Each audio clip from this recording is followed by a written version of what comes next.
Welcome to Hello Houston. Coming up this hour, we'll dive into today's top stories, including many Houston area educators facing criticism and calls for dismissal due to alleged comments made about the assassination of conservative activist Charlie Kirk. I'm Ernie Manous. And I'm Frank Billingsley. We'll also talk with Matt Moreland, who will tell us about his new role as the Meteorologist-In-Charge of the Houston office of the National Weather Service. And I'm Celeste Diaz-Sherman, plus Houston-born comedian, actor, and TV host Michael Yo will tell us about his show at the House of Blues of Houston tomorrow. And we want to hear from you. Give us a call or text us at 713-440-8870 or email us, talk@hellohouston.org. You can also watch us on YouTube by going to hellohouston.org and clicking the big orange banner. Hello Houston is made possible in part by founding sponsors John Bradshaw and Kathy Sanders, and by gifts from listeners like you. Live from NPR News, I'm Lakshmi Singh. Charlie Kirk's alleged killer is now in custody. He's identified as 22-year-old Tyler Robinson. Utah Governor Spencer Cox says a member of Robinson's family reached out to a friend who then told authorities Robinson had confessed to the crime or implied he'd committed the incident. Investigators interviewed a family member of Robinson who stated that Robinson had become more political in recent years. The family member referenced a recent incident in which Robinson came to dinner prior to September 10th, and in the conversation with another family member, Robinson mentioned Charlie Kirk was coming to UVU. They talked about why they didn't like him and the viewpoints that he had. The governor says investigators were shown messages Robinson allegedly left on Discord. They referred to retrieving and dropping off a rifle, as well as casings engraved with words such as, quote, "Hey, fascist, catch." Kirk was a prominent conservative activist and close ally of the Trump family. He was gunned down Wednesday while speaking at an outdoor rally at Utah Valley University in Orem as a large crowd, including many young people, watched in horror as events unfolded.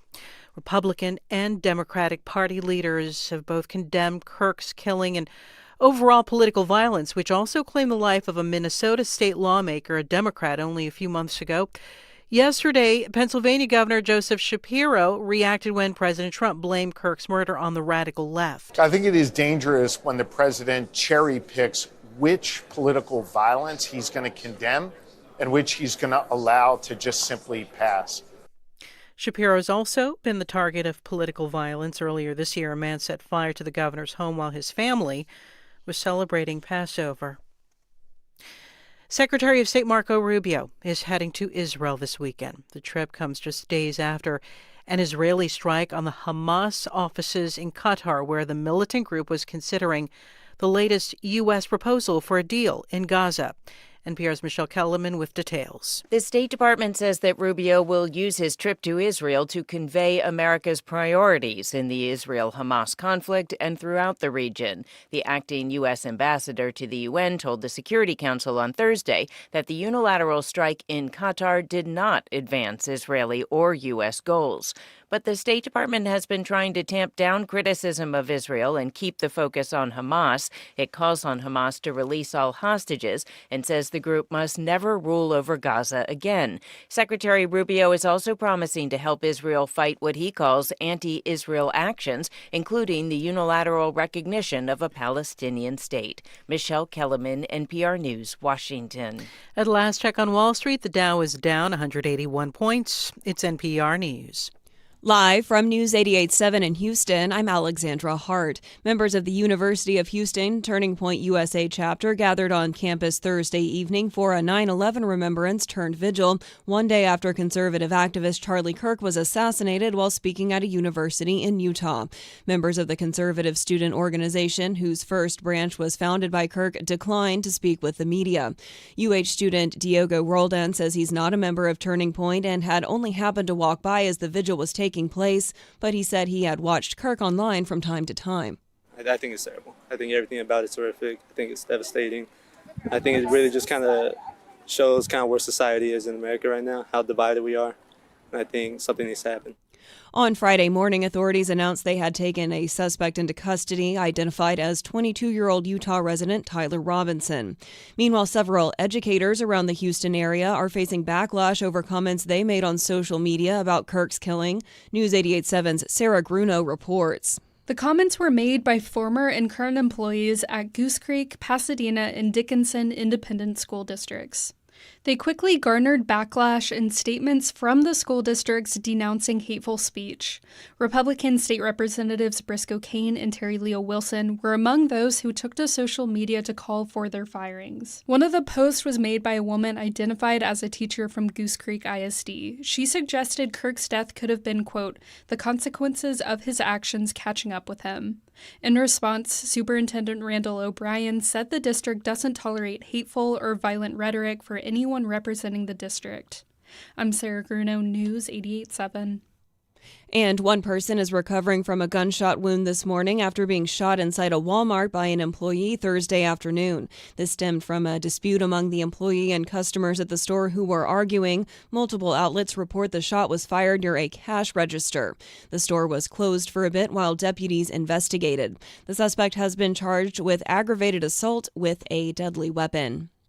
I'm Alexandra Hart, News 88.7. Support for NPR comes from NPR stations. Other contributors include Progressive Insurance. Progressive is looking for individuals in a variety of career fields who want to help build a culture of inclusiveness. More information, including application, at progressive.com/careers.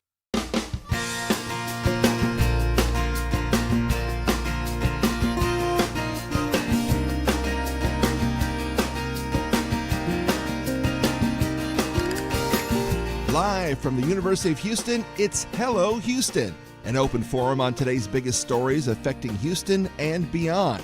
Call now, 713-440-8870, or let us know your thoughts on today's topics by emailing us at talk@hellohouston.org.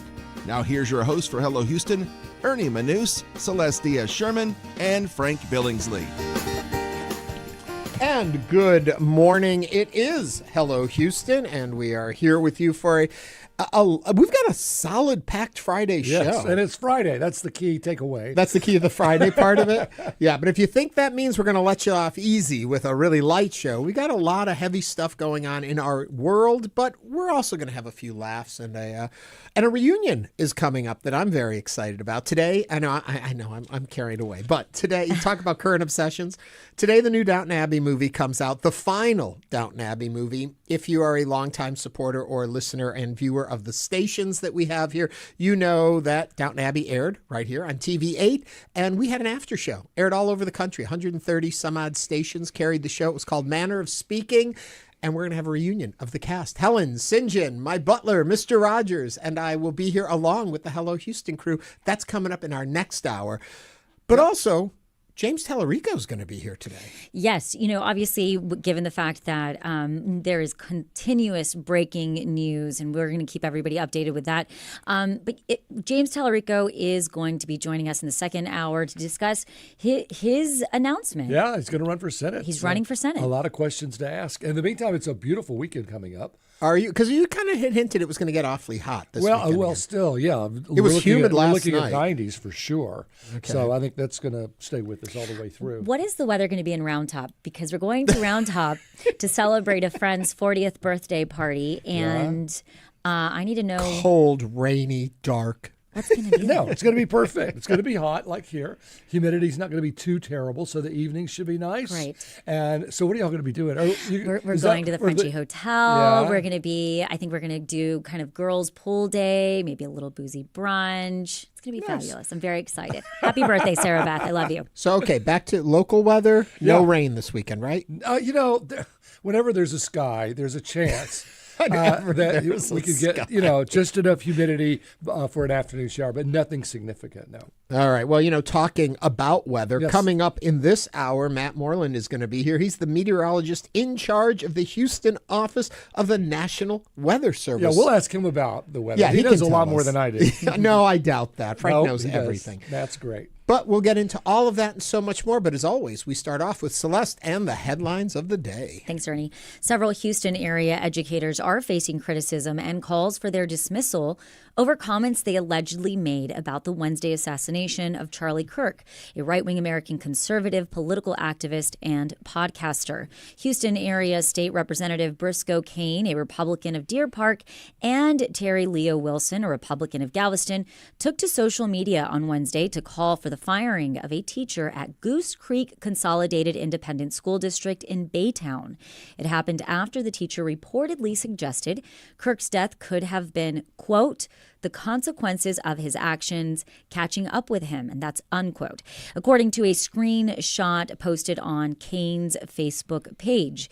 Also, there was another comment, I'll bet if the victim had been black or brown or a Democratic influencer, Cox would have been singing a different tune. The teacher also wrote that on social media, and that was according to the screenshots posted by Cain, who has called out other local educators for allegedly making similar remarks.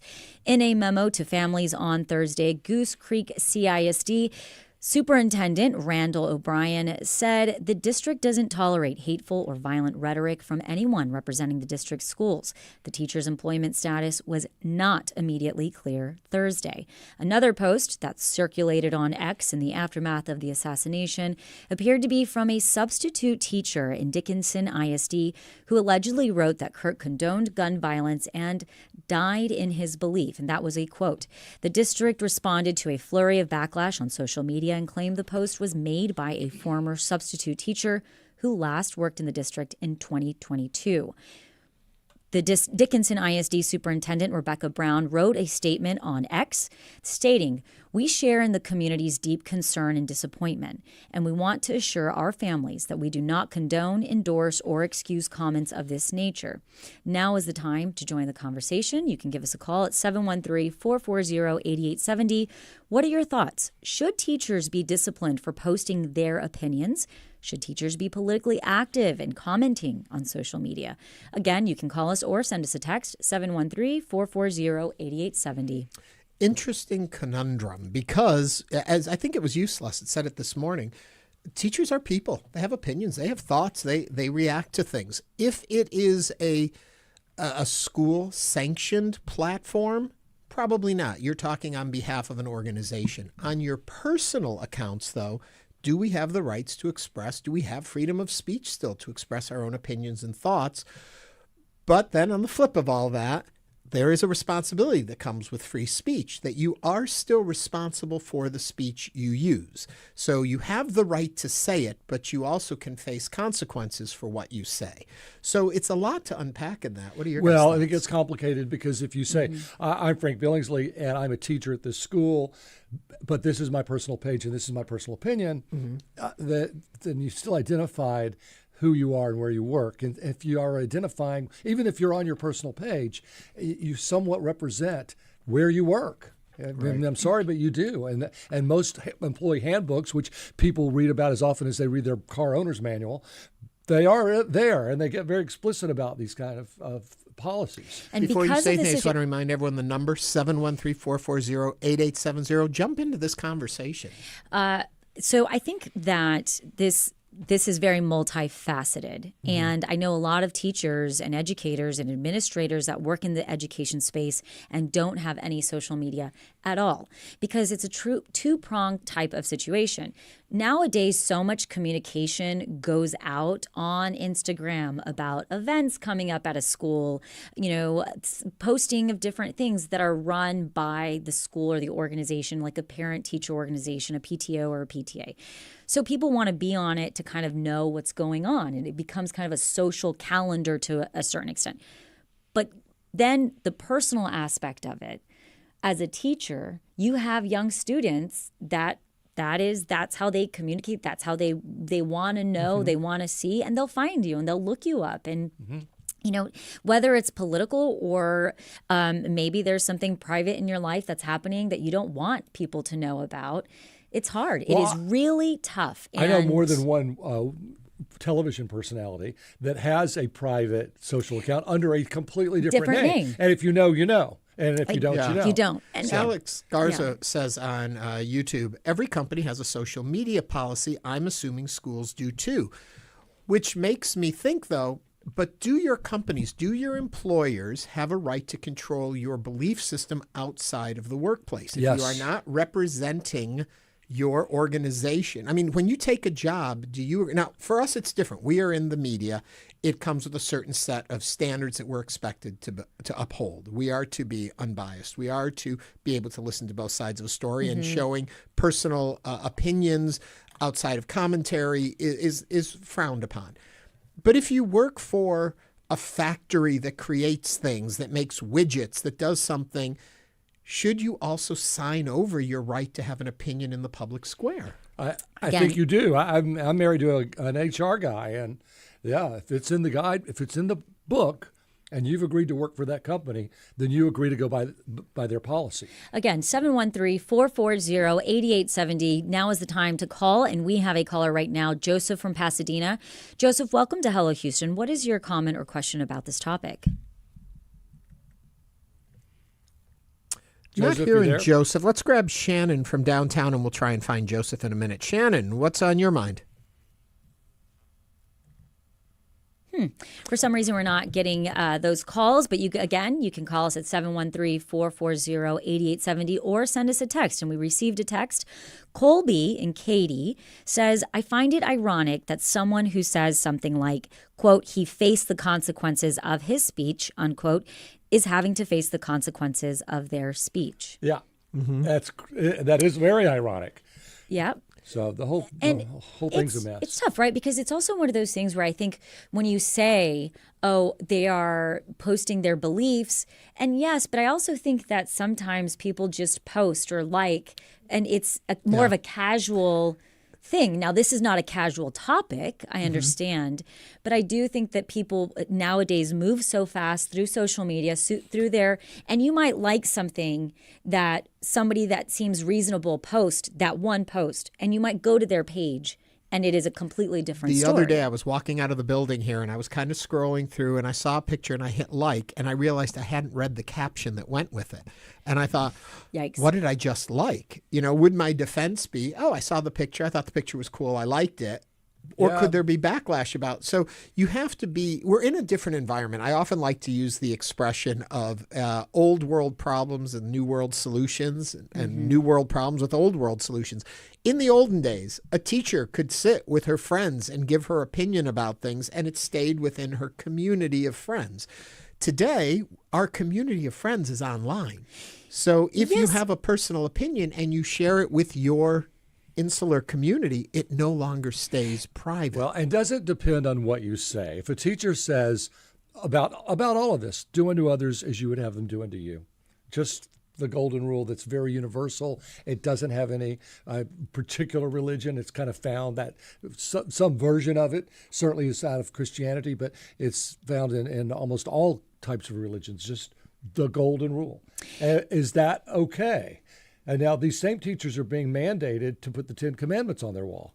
And they may not agree with that. They may even be of a Hindu faith and not want to put the 10 Commandments on their wall. But they may say that on social media. I'm being forced by the district or the state to put this on the wall, even though I disagree with it. Are they then in trouble? Well, I think there's two parts to it. Again, when you look at it, even though we've become a culture of having lots of social media friends, I actually think that the pendulum will swing where our group of actual friends, where we can say how, freely how we think and feel and believe, is getting smaller. And that idea of teachers being at one point, they used to be able to sit with their friends. I think that still happens. I think people are now, in general, in multiple industries, are looking and having to be more careful about what they say.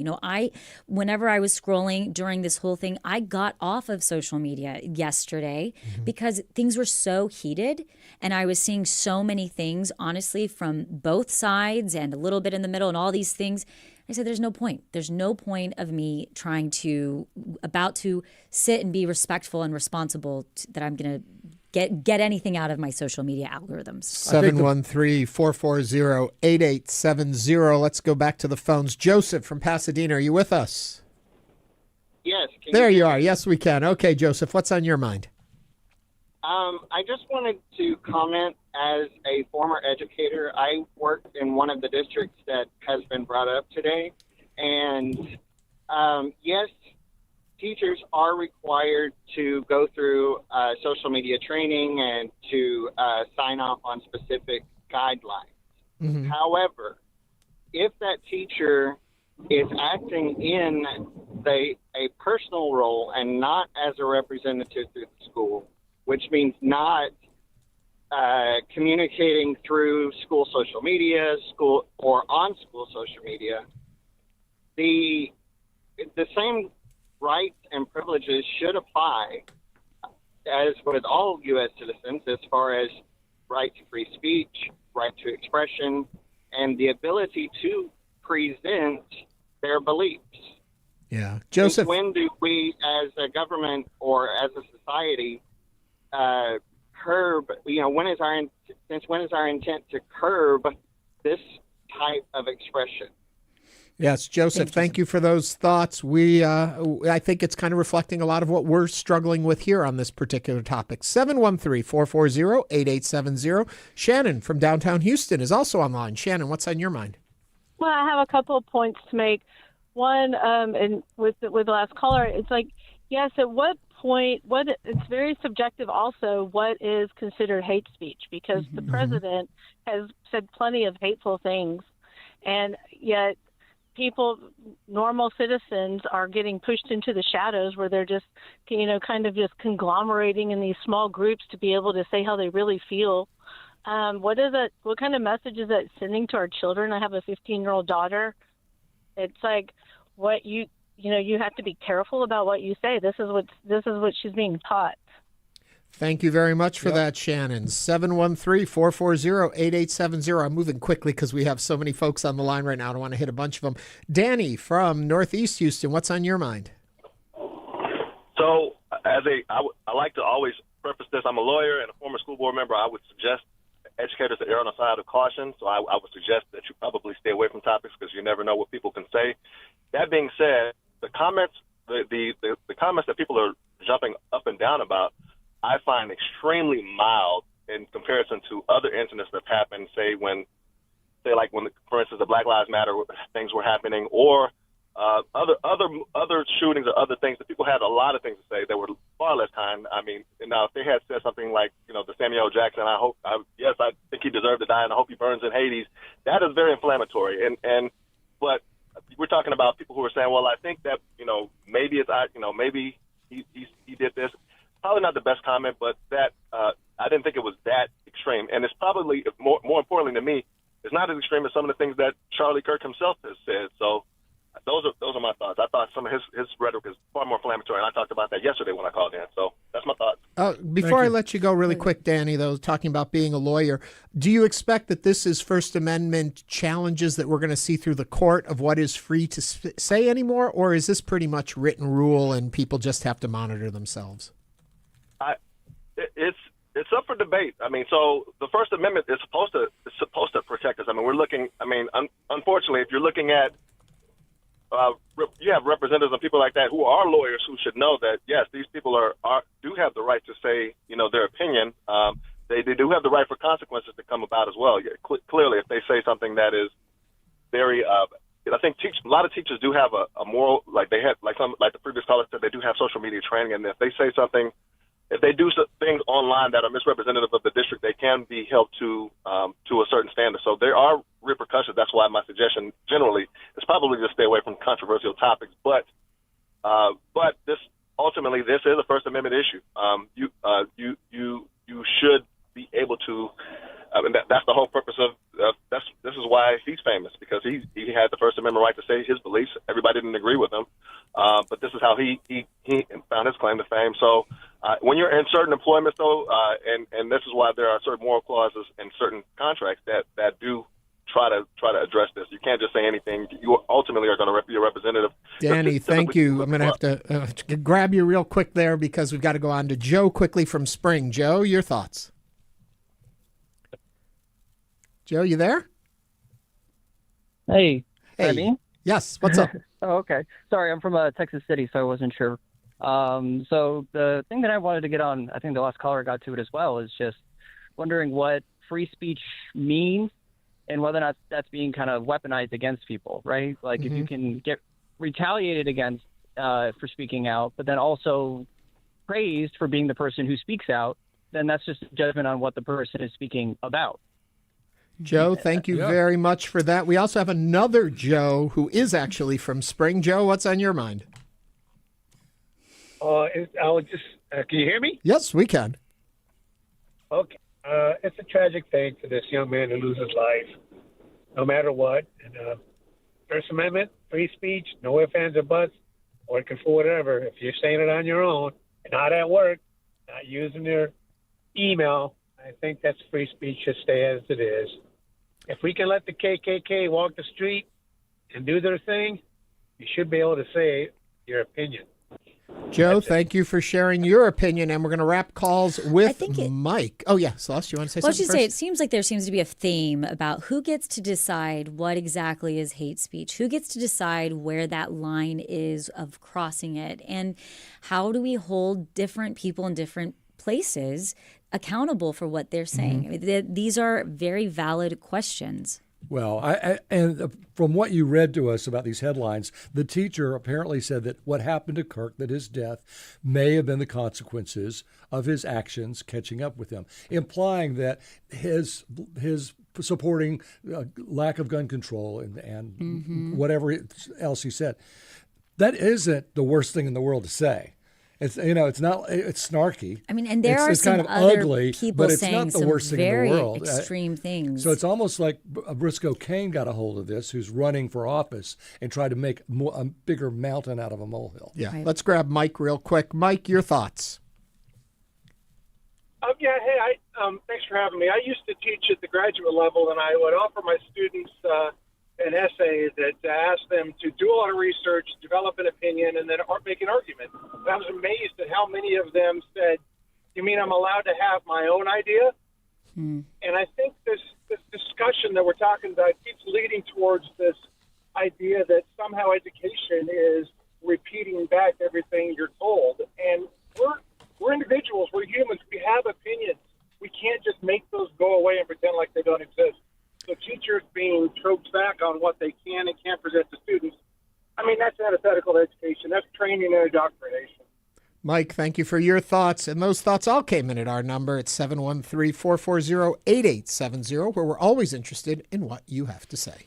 Coming up on Hello Houston, we'll talk with Matt Moreland, the meteorologist-in-charge of the Houston office of the National Weather Service. This is News 88.7. Stay with us.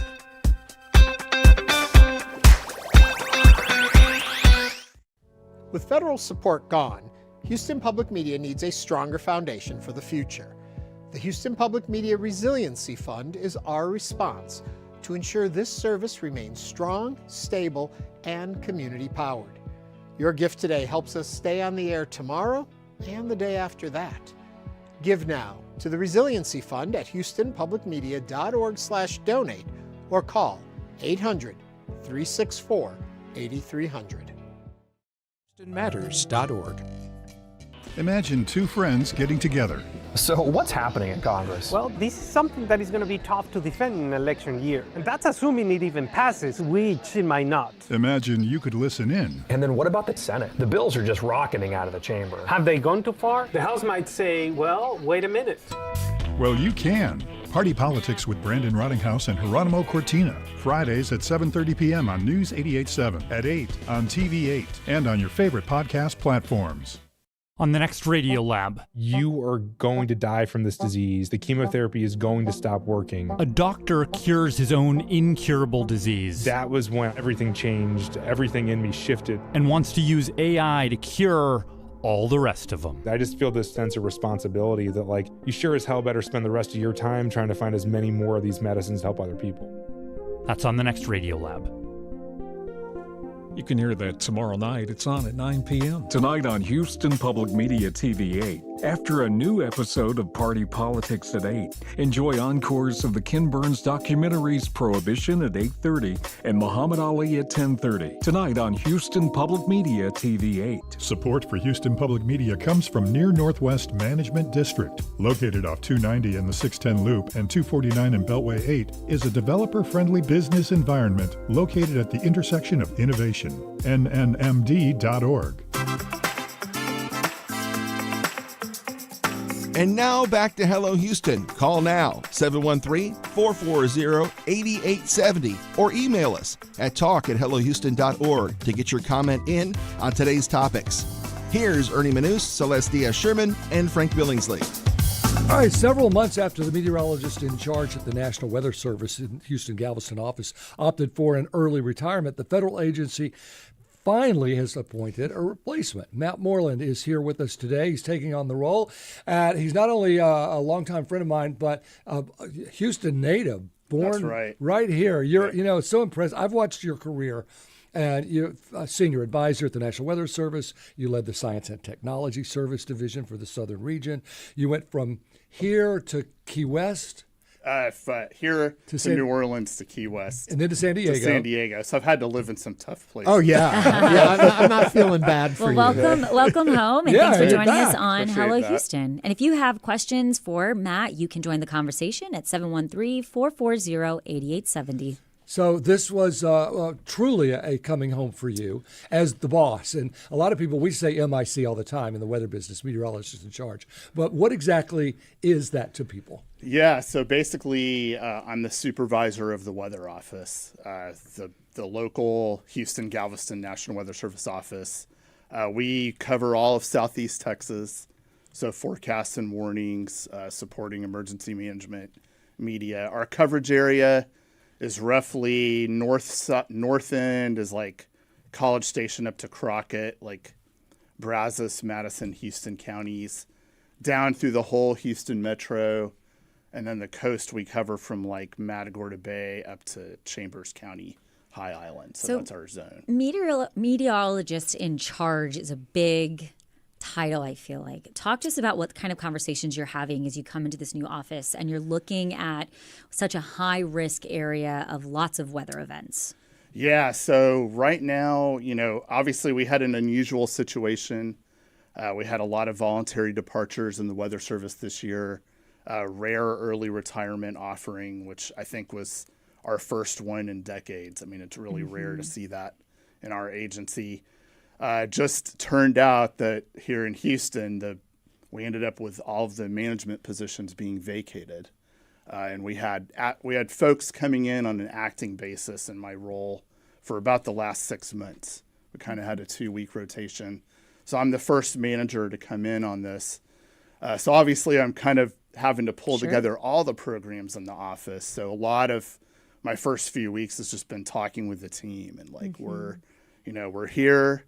I think one of our big goals over the next few weeks and months is really to get out in the community face-to-face with our partners. I've already met with some of our emergency managers in City of Houston and Harris County a couple times, but our intention is really to hit the road. Next Tuesday, we're going up to Texas A&M, and we're going to meet with the meteorology department up there. They're doing a career fair. But then we're going to get to every county in Southeast Texas. So what positions are open? So right now we actually have 3 meteorology jobs that are posted right now that meteorologists can bid on. I'm concerned, Frank, you're asking that question. No, there's a reason that all those people retired. Trust me. I think you're eligible for it. So, seriously. Back off, Matt. He's ours. But I'll run them down real quick. So we have a lead meteorologist position at our office, closes next week. The warning coordination meteorologist, so that had been Dan Riley before. He's retired now, but that position's out. That person's job is to go out and make sure the partnerships are in good shape, make sure our warning program's in good shape. They're really the face of the office, very important role. And then we actually have a meteorologist position at NASA, at the Space Flight Meteorology Group. That is a Weather Service position. Their job is to actually manage the weather for the landings. Oh, that's a big job. Yeah, and I would never want that job. Right, I'd be so nervous. I know. And all 3 of those jobs are out right now. USAjobs.gov lists all the government jobs everywhere, and somebody can go in there and find those listings right now. So you talk about the jobs you're filling and the lack of employees initially when you walked in because of a myriad of things. What are you doing and what do you hope to do to ensure that we can get the most out of this office and that it can be most beneficial for our community? Yeah, so right now we are, I would say we're about, in terms of the actual MET team, the team that works operations, we're down about 4, and one of those is out right now. I suspect we'll fill the other 3 jobs over the next year or so. What we're doing is we're ensuring that all our internal processes are in good shape. We're going through training exercises. We're making sure we're prepared for a tropical event if we have it. Hopefully, not if this year. we have it. Should you say when we have our next one? Our big date that we keep looking at is September 10th, which we've already passed. Yeah, Yes. and we still don't have anything. And there's a lot of dust out there, so we probably won't. I mean, at least in the next week or two. How do you explain it, Matt? Where are all the hurricanes? Yeah, so what's happened? We don't want them. That's a good thing, Matt. We're having So far, Frank's asking for a job and wants to know where the hurricanes are. What's going on here? Yeah, I'm just, sort of wiping my brow a little bit Sure. right now, especially coming in. But right now, there's a few things that have gone on with the hurricane season. So it's really unusual. Like you said, we're kind of at the peak of the season right now. And there's one area in the Atlantic that they're watching today. Does not, right now doesn't look necessarily like a U.S. threat. But there's several factors. One is the Saharan dust, which I know the TV meteorologists talk about a lot here. A lot. And it's a go-to. Yeah, it tends to suppress, to keep hurricanes down. We don't have as many waves coming off Africa right now. Let me just interject, because when people hear waves, they think like ocean waves, like like a tsunami wave. Or it's really what you're saying is little storms. That's we just don't right. have as many little storms. And also a lot of wind shear over the Gulf and Atlantic, which is unusual. Which is like chromocolor. Wind shear is wind. Yeah, and what they're saying is it could still, what we're saying is the activity could still pick up. So they do expect a busy later in the season. Okay. Yeah, but our season, Matt, is, you tell me your opinion. The latest we've ever had a storm is October 15th, 16th on 1989. That's right. Right. And so I used to just about October 3rd start to relax. I think that's pretty accurate. So once we get into October, the storms tend to stay east of Texas. Right. That's what we see. Put your headphones on. We have a call. Yep. You're listening to Hello Houston, and we're speaking with Matt Moreland, the meteorologist in charge of the Houston office of the National Weather Service. Chris from Cypress. Chris, welcome to Hello Houston. What is your comment or question for Matt? Hi, Matt. Guys, this is a really, really good topic since we are still in peak season. But one of the things that I really would like to, put out there is that with a lot of their early retirements, having people that have experience and having all that wealth of knowledge is something that's really invaluable. If there is any type of emergencies, would you consider asking some of them to come out of retirement since they know the areas, they know the topography, they know the geography of our areas, and they can give a lot of insight, and you could tap into that knowledge. Yeah, I would say, those, I'll word it this way. Those folks are eligible to bid on the jobs. So the jobs that we have posted right now and all the jobs coming up are open to the public. And for anyone that has that experience, that, they have to be eligible to work as a meteorologist, obviously, the degree, and have that experience background as well. Mm-hmm. That's interesting. And Matt, you're a seasoned meteorologist. You've worked in other, meteorology groups, other areas. Besides Houston and our in Harris County in this area being a high risk kind of hurricane and tropical storm area, what are some of the other things that people might not realize when we look at weather that makes our area unique? Yeah, I'll give you one, which is hazmat. So, our huge petroleum chemical industry, we're at a higher risk of those types of incidences where we get like a chemical release or a spill or anything. And weather's the number one impact on that. You get a chemical release, where's that going to go? And that's controlled, the wind controls that.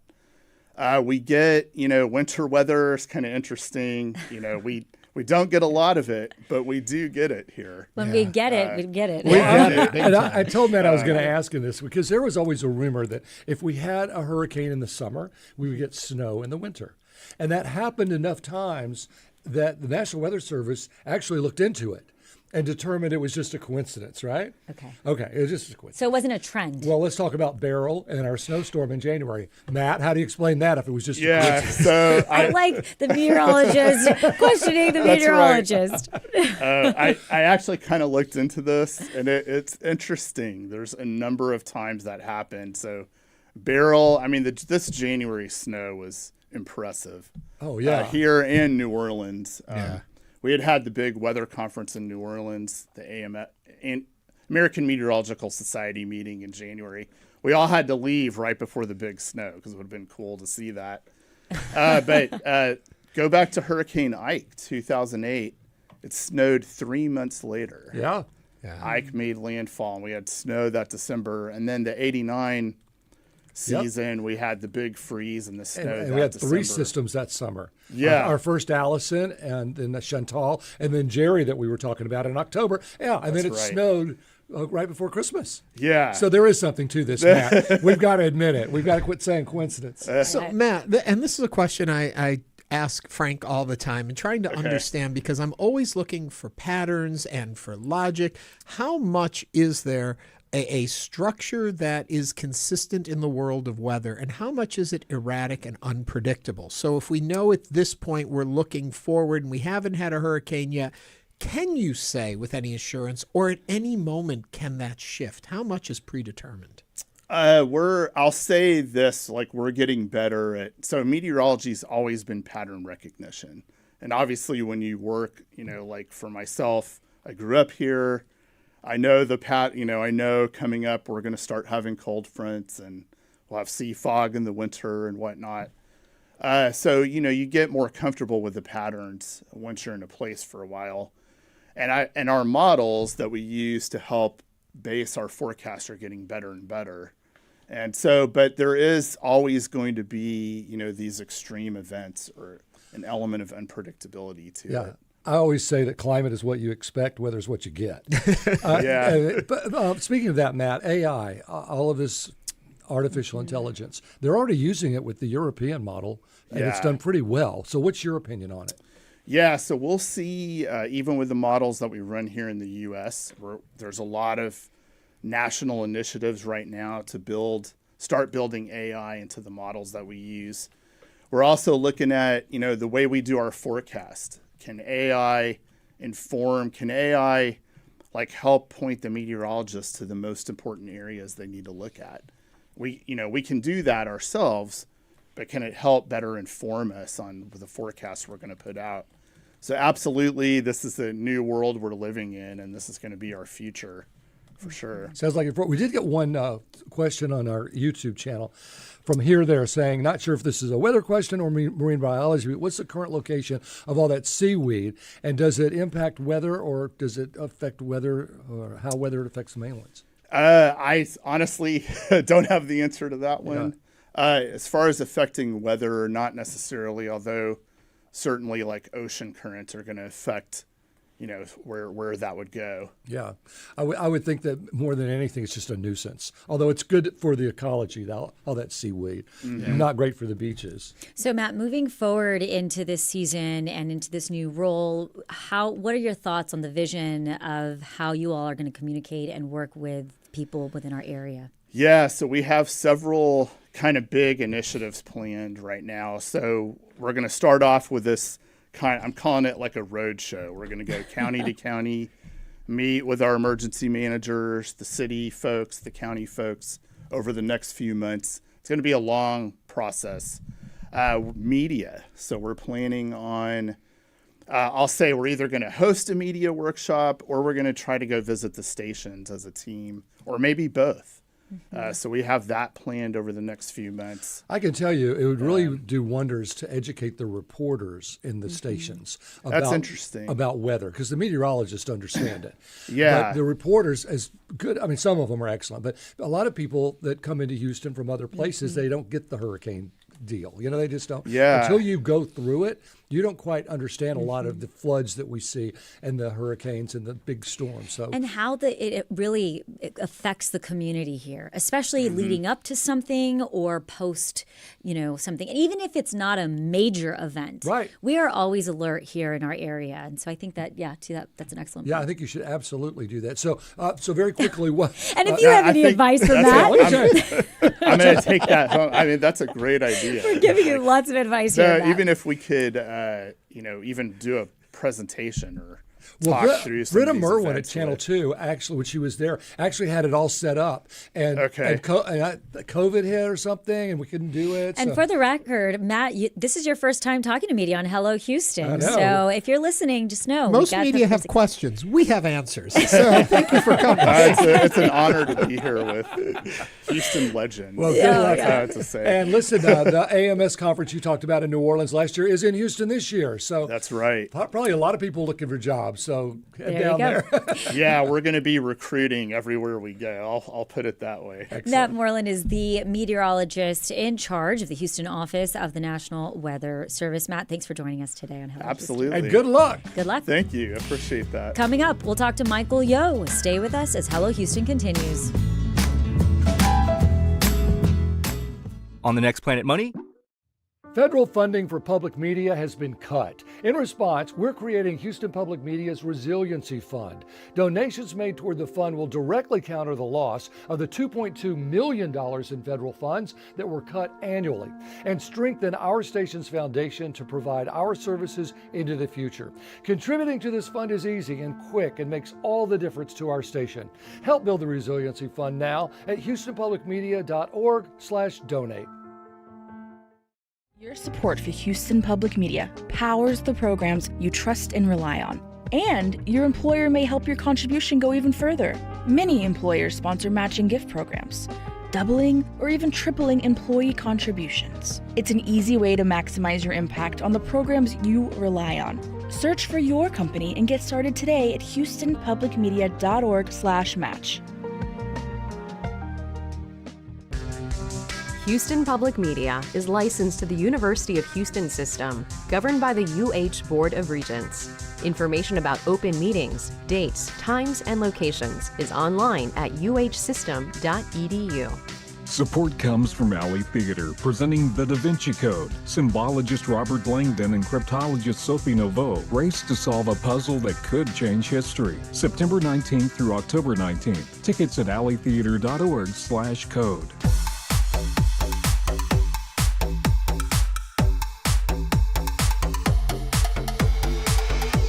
And now back to Hello Houston. To comment on any of today's topics, call 713-440-8870 or email us at talk@hellohouston.org. Now back to Ernie Manous, Celeste Diaz-Sherman, and Frank Billingsley. Michael Yo is a Houston-born comedian, actor, and TV host known for his comedy specials Blasian, I Never Thought, and more recently, Snack Daddy. Apart from his stand-up comedy, he's covered celebrity news on The Insider, Extra, and E! News. He coached Kourtney and Khloe Kardashian for their show Kourtney and Khloe Take Miami, and hosts the Yo Show podcast, in which he's interviewed notable guests, including Joseph Gordon-Levitt, Kevin Hart, The Rock, and much, much more. He will be appearing at House of Blues Houston tomorrow, September 13th, as part of his Is It True tour. Joining us now in studios, Michael Yo. Michael, welcome to Hello Houston. Yeah. I love the way you said "Is it true." That's great. Yeah, That's great. I was trying. And if you want to chat with Michael or you have a question, you can give us a call, 713-440-8870. I've got to just start with the Kourtney Khloe. Oh yeah, I was going to ask we why gotta that go there. laugh. Oh, What well, was Kourtney. that like? So here's the deal. I was in. I worked for E! Entertainment, and I was there when they launched Chelsea Lately, Kourtney and Khloe, the Kardashians, Yep. Kourtney and Khloe Take Miami, and Joe McHale the Soup. So I was there at its heyday. Oh yeah, E! was big. I remember that. This is yeah. when everybody came home and watched it, right? Yes. And I remember I was the first person to interview, because I worked at E! the Kardashians. And Kris Jenner, after the interview, it went so well, she goes, "Hey, if this show ever does well, we're going to put you in it." And I was like, yeah, whatever. And then literally it blew up. And then in 2009, they called me and said, hey, we're going to do a version with just Courtney and Chloe called Courtney and Chloe Take Miami. And I had a radio show in Miami. And they go, can you be her boss? And I go, yeah, that's what I was the assistant PD of the place anyway. That is so cool. So then the whole drama started. You know, she brought cocaine into the radio station. It was just a bunch of stuff. And it's all on tape and it's funny. She thought if you find cocaine, that the police can't arrest you because it's not yours. You found it. Oh, Lord. How'd that go? How did that, yeah. So were you like, as your boss, I've got to educate you on I got to these educate. things. Hey, I got to tell you, that's illegal.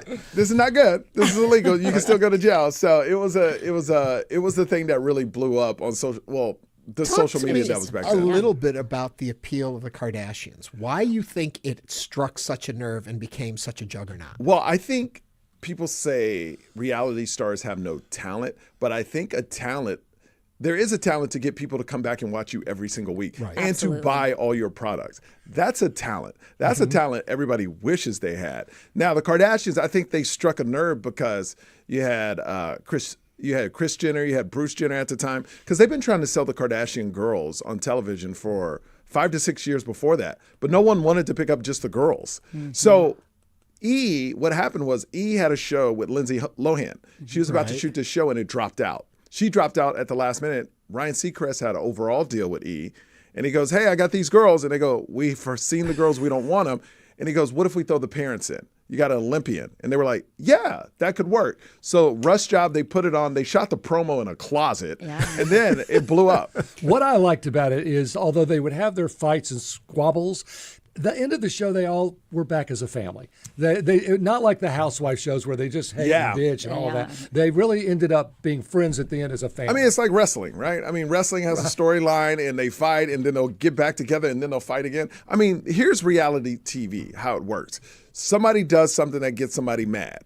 So they clear it up, and then the person that hears them clear it up, they say, we cleared it up, but that person will say something, and then a new person will pick it up and go, did you hear they said they something? And then stir it up, and it just goes around in a big circle. There's always the stir. Okay, now, Michael, you are from Houston. And Houston, Texas. We were looking, I was reading your bio and your resume. I mean, that is quite a career that you have and you continue to have.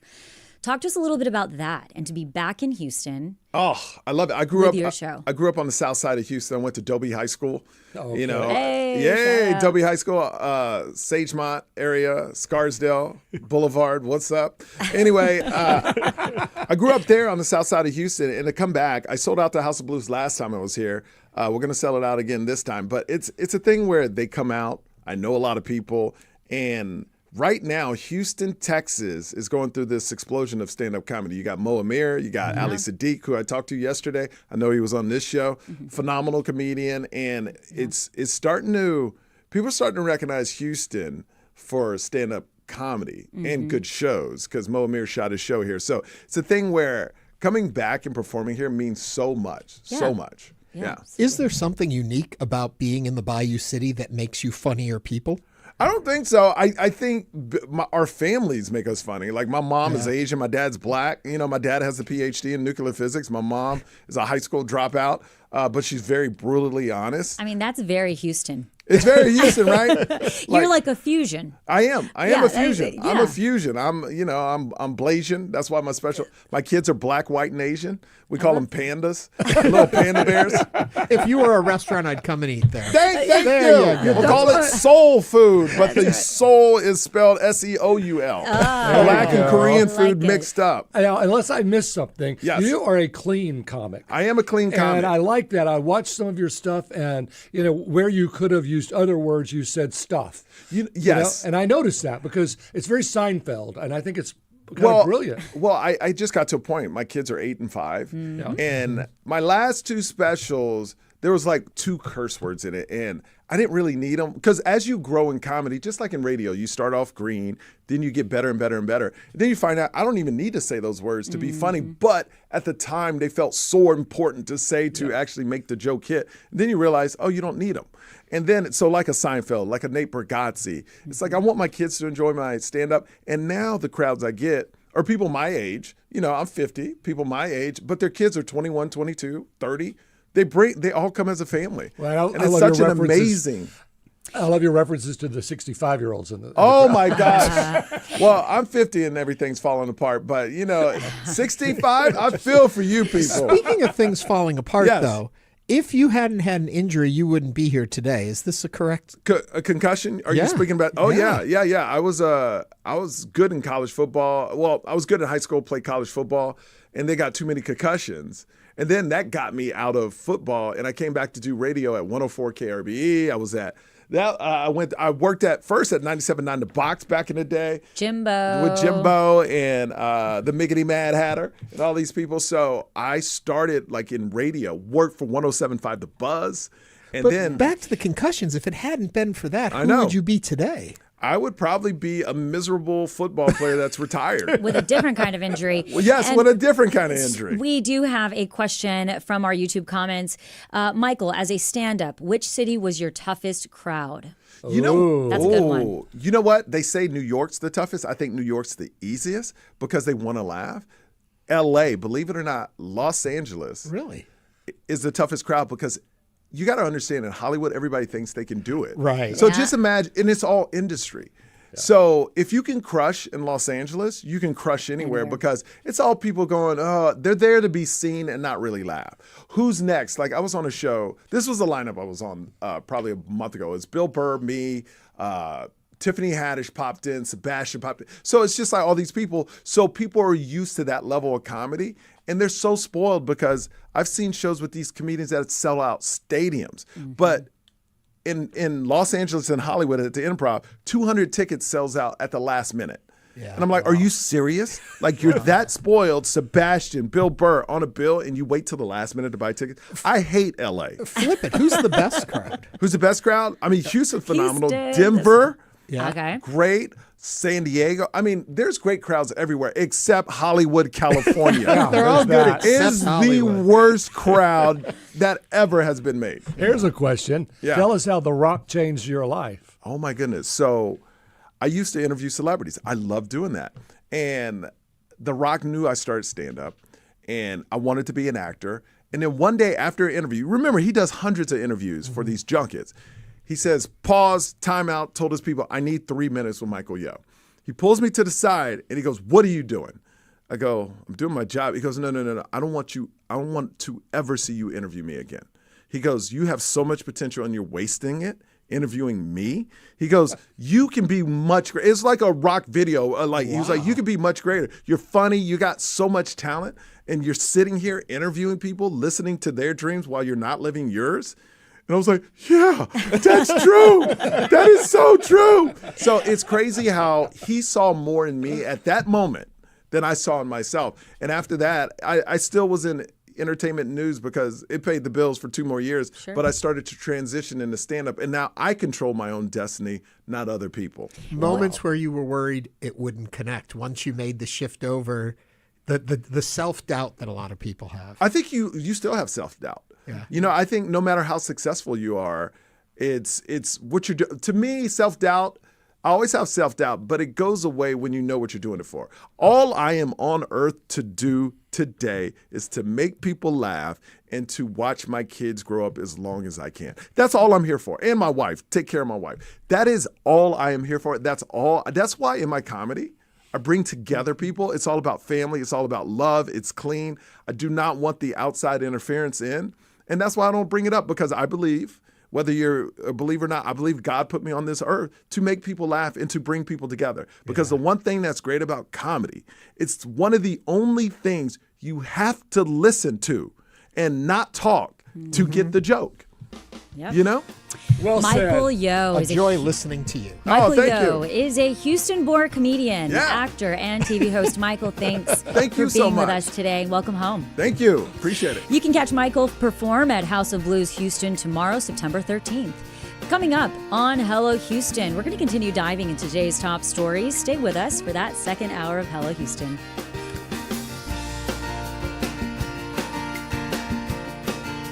Stay tuned. There's more Hello Houston on the way with Ernie Manous, Celestia Sherman, and Frank Billingsley. For the latest in local news, subscribe to the Hello Houston daily newsletter at houstonpublicmedia.org. Hello Houston is a production of Houston Public Media. The opinions expressed by the guests of this program are solely their own. and do not represent the views of management, staff, or underwriters of Houston Public Media. This is News 88.7. Support comes from LaPorte CPAs and Business Advisors, an independent accounting and business advisory firm serving clients for more than 75 years, with 190 employees across offices in Houston, New Orleans, and other locations. More information at laporte.com. Lots of sunshine today, and we'll get up to around 95. Clear tonight, a low 74. It's 88. This is your NPR station, KUHF. Houston. News 88.7, the service of the University of Houston. It's 12 o'clock. Just ahead on this hour of Hello Houston, we'll talk with State Representative James Talarico about his newly announced run for Senate and his rally right here in Houston tomorrow. I'm Celestia Sherman. And I'm Ernie Manous. We'll also have a special reunion on today's show as we discuss the new Downton Abbey movie with the cast of Manor of Speaking, the popular Downton Abbey After Show that was produced right here at Houston Public Media. And I'm Frank Billingsley. Will also share a list of events happening in Houston this weekend for our regular Friday feature, Last Minute Plans. And we also want to hear from you, so give us a call or text us at 713-440-8870 or email us at talk@hellohouston.org. You can also watch us on YouTube by going to hellohouston.org and clicking the big orange banner. Hello Houston is made possible in part by founding sponsors John Bradshaw and Kathy Sanders, and by gifts from listeners like you. Live from NPR News, I'm Lakshmi Singh.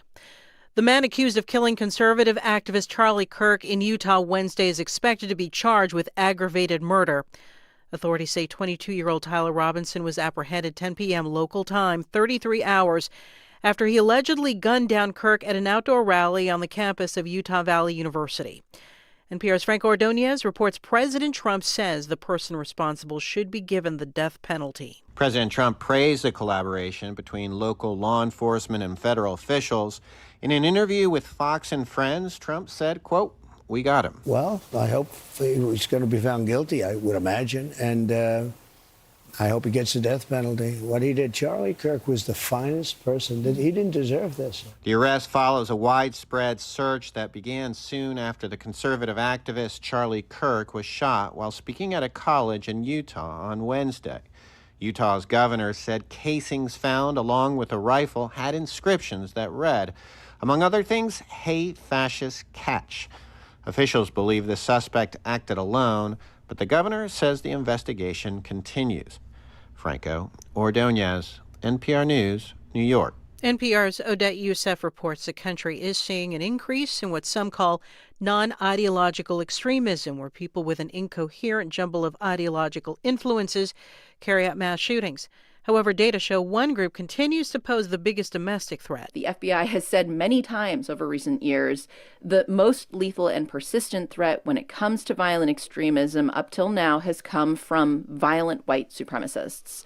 Now, there is concern among extremism analysts that we may be seeing or soon to see a shift toward more violence from the left, but we really don't have enough data at this point. NPR's Odette Youssef reporting.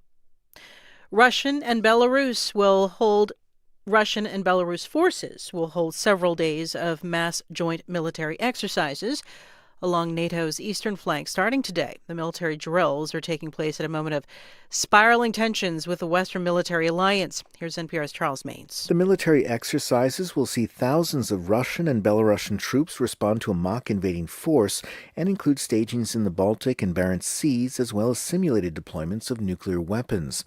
While the Kremlin says the maneuvers are not aimed against anyone in particular, they come just days after an apparent breach of Polish airspace by Russian drones, prompting concerns the war in Ukraine could spill over into neighboring states. Poland announced it was shutting its border to Belarus amid the exercises. Fellow NATO members Lithuania and Latvia are also stepping up security. The Kremlin spokesman Dmitry Peskov accused them of hyping the Russian threat in a moment of what he called emotional overload. Charles Maines, NPR News, Moscow. It's NPR. Live from News 88.7 in Houston, I'm Alexandra Hart. The Houston ISD School Board voted to approve the addition of more than 350 bus stops to prevent students from using hazardous crossings to get to and from school. The Texas Education Code considers a stop hazardous when there is no walkway and students are forced to cross freeways, under and overpasses, bridges, and other risky crossings. Lamar High School and Milby High School have several stops on the list. Last year, a Milby student died after a train hit him as he crossed the tracks on his way to school. 2 students in the last month have been struck by cars near Lamar High School. Both of those students are expected to recover. If you're driving in East Downtown on Saturday, you might see naked people riding bikes. That's because of the annual World Naked Bike Ride event. News 88.7's Dominic Anthony Walsh says local organizers this year are stripping in protest of Mayor John Whitmire's transportation policies. Organizers encourage cyclists to go as bare as you dare. The feeling of the wind and sun and exposure on your entire body, it's really kind of a different feeling. Michael Corey is a partner with the event. The history of the global demonstration dates back more than 20 years. It's always been about body positivity and cyclist safety. But in Houston, in 2025, Corey says, it has special significance. Because the Whitmire administration has taken the bully approach. He points in particular to the removal of the protected bike lane on Austin Street in Midtown. A spokesperson for Whitmire did not respond to a request for comment. The nudity begins at 6 p.m. Saturday in East Downtown at the Super Happy Funland venue. I'm Dominic Anthony Walsh, News 88.7. And in sports, the Astros lost to the Toronto Blue Jays 6-0 last night. Seattle won last night, so now those two teams have the exact same record as we wind down the regular season. Both teams will go for their 80th wins of the season tonight.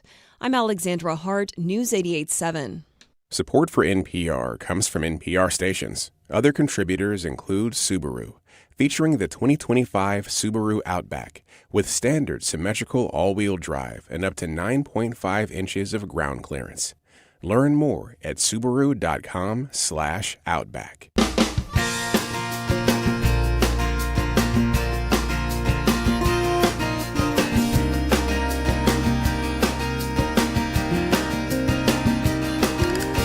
Live from Houston Public Media and News 88.7, it's Hello Houston, an open forum on today's biggest stories affecting Houston and beyond. Call now, 713-440-8870, or let us know your thoughts on today's topics by emailing us at talk@hellohouston.org. And now, Hello Houston with Ernie Manous, Celestia Sherman, and Frank Billingsley. Full first hour, even, I don't know if it's even fuller, but another full hour, the second hour coming up. That was really fun with Michael Yo. Yeah, Michael Yo was Have you met here. him before? I hadn't met him before. No, he's funny. But it's always great to see such incredible talent that came from Houston. Oh, there's a lot of it. And there are...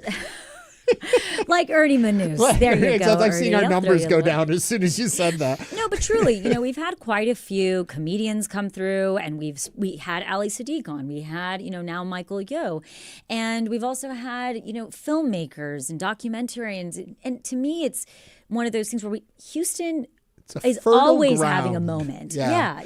I want to mention one thing, though, also, is that he made reference to Jimbo and all that. For folks that aren't following the through thread there, the executive producer on our show is Jim Kovacic, Jimbo, as he was known on the radio.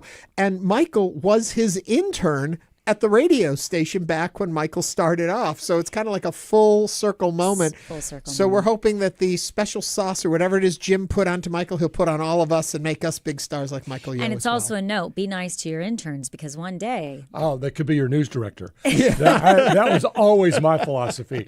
And it happened. Be good. The world takes lots of turns. Speaking about how things turn, we did a show here a few years back that was an after show for Downton Abbey. It was called Manor of Speaking. It went on to be a very successful show for Houston Public Media, aired on 130 stations or so across the country at its heyday.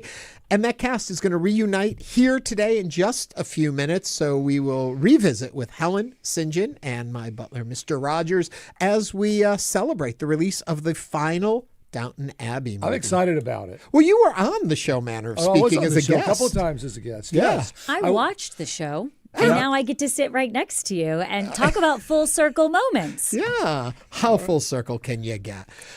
We had also, you were talking about a very full first hour today, and we got some comments. We were talking about, we have him with us? Okay, so I will just turn it over to you, Celeste. Yes, going right into the headlines. James Talarico is an 8th-generation Texan, former middle school teacher and Presbyterian seminarian.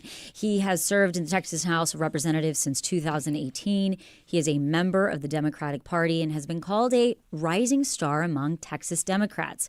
Now he's running for U.S. Senate, and he'll be in Houston tomorrow for a rally at the ULH Event Center in the Greens Point area from 12:30 to 3 p.m. And joining us now is Representative Talarico. Representative Talarico, welcome to Hello Houston. Thank you all for having me.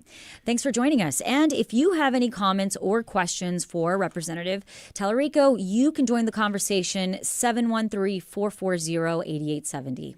Representative, we have a lot to talk to you about, and we do want to talk about your bid for U.S. Senate. But before we get into all of that, I was very touched and moved by a video you posted earlier this week, or was posted of you, with your reaction to the murder of Charlie Kirk. And I was wondering if you could talk a little bit about that before we move on to the other issues. Yeah, thank you for asking me about this. I know it's been weighing on all of us, regardless of where you are on the political spectrum. I disagreed with Charlie Kirk on nearly every political issue, but Charlie Kirk was a child of God. He was our sibling, our brother, a human being endowed with infinite worth and entitled to unconditional love. And now, because of this horrific act of political violence, his wife is left without a husband, his children are left without a father, and this latest assassination comes just 3 months after the Democratic Speaker of the Minnesota State House was shot and killed in her home. So I hope, regardless of our different political affiliations, we can all agree that political violence has no place in this country. When you talk about the forgiveness that you talk about in this, how do you advise those of us who don't seem as strong in our faith as we could be to get to that level? Because I watch what you say, and I agree with everything you're saying. I find it so hard to incorporate in my own life. I have such beliefs in certain things, it's hard to be able to look beyond those. What do you advise to all of us out here? Well, whether you're religious or not, whether you're Christian or not, I think we can all try to cultivate a faith in one another and a faith in this American experiment of ours. It's an experiment in self-governance. It's an experiment in democracy. I often say that democracy is not just voting in elections. It's not just a set of laws or institutions. Democracy at its core is a spiritual practice. It's the practice of listening to each other, of serving one another, of working together, of resolving our conflicts nonviolently. Throughout most of human history, we resolved our conflicts on a battlefield. And so this is a relatively new idea that we can work out our issues in a civilized way, and we can live together in peace despite our many differences. And so I think it's important to recognize the spiritual core at the heart of this American experiment. And I worry that over the last 10 years or so, the ties that bind us all together have started to fray, and we need to find our way back to each other. We need to learn how to live together. We need to love each other. My faith teaches me to love my neighbor as myself. And that's not just my neighbor who looks like me or prays like me or votes like me. It is all of my neighbors.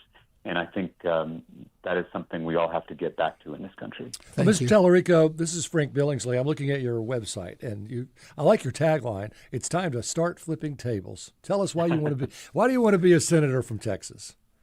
Well, I really believe that all 30 million Texans deserve a senator who's going to represent them and not their billionaire donors. And sadly, we've seen way too many politicians, frankly, in both political parties, who are more interested in serving their donors than serving the people. And this is very much connected to the conversation we were just having, because the reason that we're so divided in this country is because very powerful people, the billionaires who own our media, the billionaires who own our social media and the social media algorithms, the billionaires who own the cable news networks, and the billionaires who own the politicians fighting on our screens, they want us to be at each other's throats. They want us to be focused on how we're different rather than on how we're the same. Because regardless of your race, regardless of your gender, regardless of your political party or your religion, we all want the same things. We all want a safe neighborhood, a good job, a quality, well-funded public school in our neighborhood, and we want the ability to see a doctor when we need one.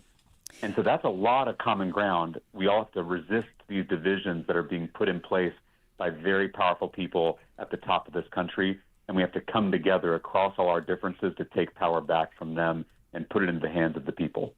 You're listening to Hello Houston. We are speaking with Representative Talarico. If you have any comments or questions for Representative Talarico, you can call or text 713-440-8870. Representative Talarico, you talk about how the country is being divided by billionaires and, putting people against each other. But the fact of the matter is people continue to vote in ways that are speaking very loudly of how they want much more conservative type views. How are you going to bring such polarized voters together?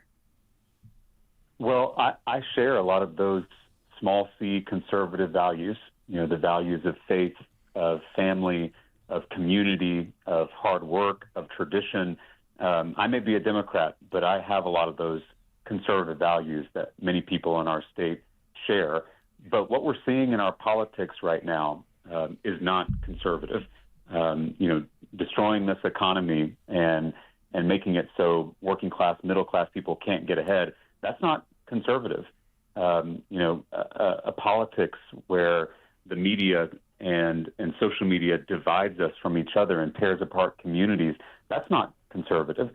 So I would like for all of us, regardless of where we are on the political spectrum, to see that we have far more in common than those people want us to think. We are all much more alike than we are different. And once we recognize that in each other, we're going to come together across party, across race, across gender, across religion to take power back for ourselves and our communities. So ultimately do the work that you want to do. You've got to win the election. You've got to win the primary to get in there. Conversation, interest, concern among the visual candidates, the obvious candidates we've already seen that are interested in this seat. I'm also curious about any conversation you may have had with Beto O'Rourke before making the decision to come into the race. Was any of that at play in any of this? Well, I respect my colleagues, both my Democratic colleagues, but also my Republican colleagues across the aisle. And so I always try to, have those conversations and let them know what I'm thinking, what I'm planning, and hopefully do it in a way where we can be working together. And I still hold out hope that we can do that in this upcoming race. But I've just been overwhelmed at the response to our campaign since we launched on Tuesday. We started out the campaign with $0 in our Senate campaign account, and in just the first 12 hours on Tuesday, thousands of Texans from all over the state, every corner of the state, in more than 200 counties across Texas, they pitched in $5, $10, $15, and we raised $1 million in the first 12 hours. And we've had huge rallies in Round Rock, my hometown, and then we were in San Antonio the very next day and had 2,000 people show up. And they weren't just Democrats. They were independents and some Republicans too. And I had at least a dozen people, some of them very young, who said it was their first political event ever. And so I'm really excited about what this campaign can do in a time when we are all so polarized, when we're all so tribalized. I think this campaign hopefully can be a vehicle for bringing people back together to work on the things we all want for each other in our communities. just put a button on that question also, that we know last time I believe you were on the show, you were going to be doing an event with Beto O'Rourke. Is there a synergy there between the two of you in moving forward to capture this seat, or could there still be a division there? Well, I think you probably have to ask Beto himself where he's at and what his plans are, and I respect him tremendously and want him to do what's best for himself and his family and the state. But I will always look for opportunities to work with him and honestly work with any of my peers to change the politics of this state. Because, again, the extremism, the corruption that we've seen at the state capitol, at our national capitol, it should be unacceptable. We need a government that's going to work for all of us, that is going to make people's lives better and easier, not harder. And I'm going to work with anyone and everyone to make that happen. Representative Talarico, given the intense political polarization there is right now in this country, are you concerned about your own safety? I'm not concerned about my safety. I am concerned about the future of this country if we continue down this path of political violence. It's easy, I think, for all of us to condemn the violence we saw in Utah. It's harder to recognize how all of our thoughts and our words hurt each other every day, because those thoughts and those words, they become actions eventually. And so I do think we should, after this tragedy, really take stock of our own hearts and be more mindful of what's happening in our own hearts, because that is where this violence begins. And it's something we're all guilty of thinking poorly of a neighbor, of lashing out in anger at a neighbor, refusing to listen or learn from a neighbor. I hope that this horrific tragedy and this latest assassination can just be a reminder to all of us that we need to handle each other with a lot more care. Texas Democratic Representative James Talarico. Representative, thank you so much for joining us today on Hello Houston. Thank you all, and I hope people can come out and be with us on Saturday. Everyone is welcome, and I look forward to seeing folks in Houston. And we hope to get you in studio, Representative. Would love that.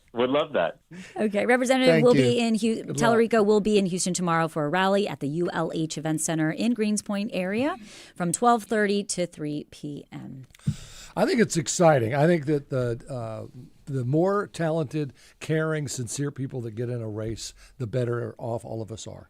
Yeah. I think it's refreshing to hear somebody speaking of our better nature. Yep. And I think it's time for a shift back to that. You don't have to believe. I was talking with Reverend Barber about this a while back, and you don't have to believe in everything a candidate stands for. You have to find a candidate that aligns the most with your interests, the most in what you believe for. And I think that Talarico comes from a very fresh, refreshing, in a very old world kind of way, approach to politics and service. Yeah. And I think that it's going to be interesting to watch what happens. Well, we're both Presbyterians. And again, 713-440-8870 to join the conversation right now on Hello Houston. Talia joins us from Southwest Houston. Talia, welcome to Hello Houston. Hi there. I just want to say I'm a huge fan. I just wanted to say it's so refreshing for Representative Talarico. I became politically conscious, or actually conscious, during Trump's first kind of presidency. And so watching it evolve and having him come to this forefront and advocate for discussion and less division, it's just so refreshing. Nice. Thank you, Talia, and for sharing your thoughts. And now we're going to go to Shalene from Spring. Shalene, what are your thoughts and comments? Oh, hi. The Congressman made a suggestion earlier that voters seem to be voting a certain way. I just wanted to give some perspective as an involved voter that sometimes it feels like there's only bad options. I have to vote for raising my taxes or making sure the public schools are well funded. I have to vote for a candidate who maybe goes against what I believe and what I preach about versus a candidate who I know has had more success on some issues. And so what I would love to do is get to a place where we're not trying to choose the least bad option, but we're actually able to get excited about the proposals that the Senate is putting forth, the houses are putting forth. So sometimes that it does feel a little bit that way, where it's like, all right, which is going to do the least harm versus what's going to do the most good. Thank you very much for that call. 713-440-8870. Wayne from North Houston. Wayne, what's on your mind? Well, as I sit back, I watched the Kirk incident. My heart go out to him and the fallen people that we have lost due to the division. But if you look at it, I did a survey and I looked at the Uvalde shooting, the Big Sandy shooting, this particular shooting, and the young man that tried to take Trump out. These are kids. These kids don't know anything about what's going on in the world. Mm-hmm. They don't. And we got to look deep who's pushing these kids out there, because if you look at the situation,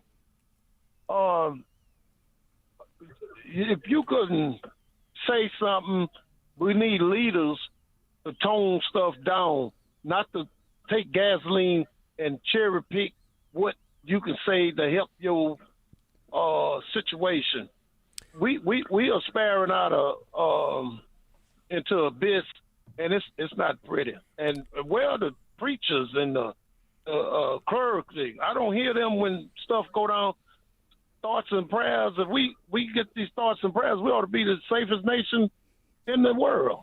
And I'll leave you with that thought. Wayne, thank you very much for sharing that with us. We're always interested in what you have to say at 713-440-8870. Coming up on Hello Houston, we're going to talk about the new Downton Abbey movie with the cast of Manor of Speaking, the Downton Abbey After Show. This is News 88.7.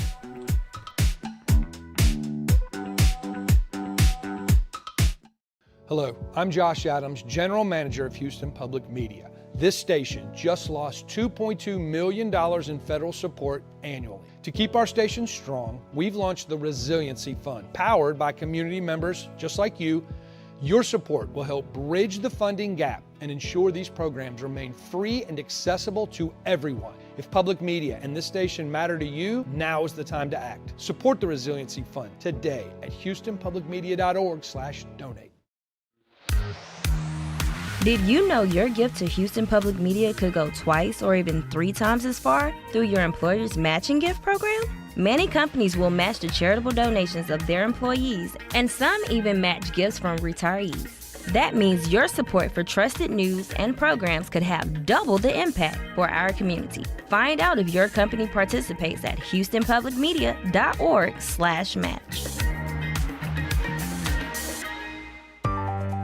Next time on Climate One, the Solutions Project has channeled tens of millions of philanthropic dollars to grassroots efforts that build community resilience. It's about change, not charity, right? Like, it's about solidarity and showing up for the people and the communities and the places that we love.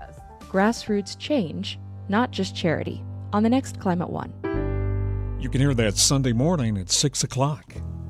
Support for Houston Public Media comes from Live Nation, presenting Trans-Siberian Orchestra 2025 Winter Tour, The Ghosts of Christmas Eve, coming to Toyota Center on Friday, December 19th. Tickets at toyotacenter.com. Support for Houston Public Media comes from Texas Mutual Insurance Company, a workers' compensation provider striving to build trust with businesses across the state through dedicated services. More at texasmutual.com/TexansDeliver. And now back to Hello Houston. Call now, 713-440-8870, or email us at talk@hellohouston.org to get your comment in on today's topics. Here's Ernie Manus, Celeste Diaz-Sherman, and Frank Billingsley. With today's release of the newest and final movie in the world of Downton Abbey, a hugely successful ITV and PBS British series that gave us 6 seasons of episodes and 2, now 3, feature films, we figured what better time than now to reunite the cast of the officially sanctioned Downton Abbey After Show, Manor of Speaking, produced right here at Houston Public Media, and during its run, seen on over 130 PBS stations nationwide. During the show, I was the Lord of the Manor, joined weekly and again today by Helen Mann. Hello, Helen. Hello, good afternoon. St. John Flynn. Good afternoon. And my trusty butler, Mr. Rogers, portrayed by actor Luke Roble.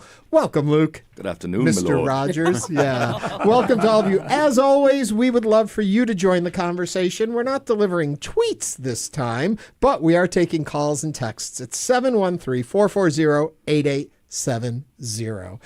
It's fun to have you guys all back together, and it's kind of surreal, actually. None of us looks a day older. Well, actually, you really don't. Well, it was only yesterday that it all came to a wrapped up, crashing what, end, 6 wasn't it? years ago or something. We stopped doing the weekly show. It was 9 years. 9 years ago? 9 years That ago. tells you how well I count the time. But I want to go back, Ernie. What made y'all you had the original idea, is that right? Loneliness led me to the original idea. I was watching... And illness. And illness. Illness and loneliness, two things that have been the hallmark of my career. I was in Amsterdam, and I was sick in a hotel room in Amsterdam over my birthday weekend. I had nothing to do, and I happened to have the first 2 seasons of Downton Abbey with me, and I watched it, and all through it, after every episode, I wanted to talk to someone about it. So when I came back home, the station was like, what can we do with Downton Abbey? It's such a huge hit. And I was like, what about an after show where we can then talk? And the very first person I had in mind for the show was Helen. I knew Helen for years. She had worked with me on air during pledge drives, had been a wonderful friend throughout. And I was like, Helen, would you do this? And what was your reaction? Well, an invitation to come and play with Ernie, why not? And then we wanted to have a way to have social media interact with the show, because social media was cool and new when we were starting out, and we didn't know how to stay in the whole concept of an English manor house. And Matt Brawley, our director, came up with the idea, what if you had a butler who would bring you the tweets? And that led you in, Luke. 100%. I think it was in this same area where you came and talked to me about it. You were here doing another show. Correct. And I walked up, you said, hey, would you like Downton Abbey, don't you? Uh-huh. And then you created Mr. Rogers, which then ended up getting you Emmy nominated for your performance. 3 times. Three-time loser. 3-time loser.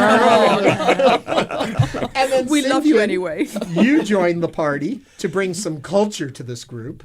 Well, Helen and I are big friends, outside of anything to do with Manor of Speaking, and I just wanted to make sure that we had a balance, that we had the female British view, and we needed a male British view as well, just to balance it all out. Yeah. And then on top of them each week, we would bring in guests. 2 guests would sit on the couch with us, which Frank Billingsley did a couple times on the show, and you got to play in our manor house. And you know what really impressed me was that Ernie would be sitting there with his index cards and never look at them. I mean, he didn't need prompts. He just talked, and he would just talk and ask questions and lead the way. And I thought it's really when I gained a huge respect for you as an interviewer, just knowing that you had it all right here, ready to talk about it. You did a great job with all of that. And it was on Hello Houston that you lost all that respect. I completely changed now that I know the real truth. So an episode would come out, and then when would you all get together and decide what that theme was going to be? Okay, there was a delay in the release of Downton Abbey. Downton Abbey would air in UK in the fall and then would air in the US in the spring. So we would get the episodes ahead of time. So we would craft and plan and figure it all out. But we had a live studio audience. So we couldn't jump ahead of where they were because they were watching it on TV as it aired here. Originally in the first season, we were live on Sunday nights right after the show. And then we were second through the 4th season of our show, because we only ran for 4 seasons, the last 4 seasons of Downton Abbey.